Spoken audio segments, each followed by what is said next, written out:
ಏನಾದ್ರು ಬರ್ದಿದಾರೇನಪ್ಪ ನನ್ನ ಬಗ್ಗೆ ಇಲ್ಲಿ ಇಂದ ಡೆತ್ ನೋಟ್? ಇದಕ್ಕೆ ಅದಕ್ಕೆ ವ್ಯತ್ಯಾಸ ಇಲ್ವ? ಈ ಕನ್ನಡ ಬರೋದಿಲ್ವ ಇವರಿಗೆ? ಅಥವಾ ಬೇಕಂತ ಹಿಂಗ್ ಮಾಡ್ತಾ ಇದ್ದಾರ? ಆಮೇಲೆ ಬಹಳ ಸ್ಪಷ್ಟವಾಗಿ ಹೇಳ್ತಾರೆ, ಅಂದಿನ ಸರ್ಕಾರ ಸಹಾಯಹಸ್ತ ನೀಡಬೇಕು. ಏನ್ ಸಹಾಯಹಸ್ತ ನೀಡಿದ್ರು? ಕಾಂಪನ್ಸೇಷನ್ ಕೊಟ್ರ? ನೌಕರಿ ಕೊಟ್ರ? ಮತ್ತೆ ಯಡಿಯೂರಪ್ಪ ಪ್ರಧಾನಮಂತ್ರಿ ತನಕ ಹೋಗಿದೆ ಪಾಪ. ನೋಡಿ ಎಷ್ಟು ನಿಷ್ಠಾವಂತ ಬಿಜೆಪಿ ಕಾರ್ಯಕರ್ತರು. ಪ್ರಧಾನಮಂತ್ರಿ ಹೆಸರು ಹೇಳಿ ಉಲ್ಲೇಖಿಸಿದ್ದಾರೆ.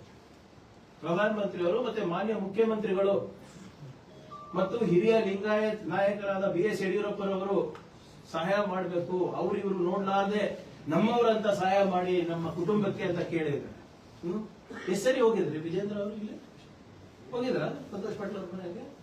ಏನಾದ್ರು ನೀನ್ ಮೊನ್ನೆ ಬೀದರಿಗೆ ಹೋದಾಗ 5 ಲಕ್ಷ ದುಡ್ಡು ತಗೊಂಡು ಹೋಗಿದ್ರಲ್ಲ, ಇದ್ಯಾಕೆ ಹೋಗಿಲ್ಲ? ಏನಂತಾರೆ ಇದಕ್ಕೆ ಮತ್ತೆ ಬೀದರ್ ಪ್ರಕರಣಕ್ಕೆ ವ್ಯತ್ಯಾಸ ಇಲ್ಲ ಅಂತೀರಾ ಸರ್ ತಾವೆಲ್ಲರೂ? ಎಲ್ಲಿದ್ದಾರೆ? ಸುಮ್ಮನೆ ಇಶ್ಯೂ ಮಾಡ್ಬೇಕು.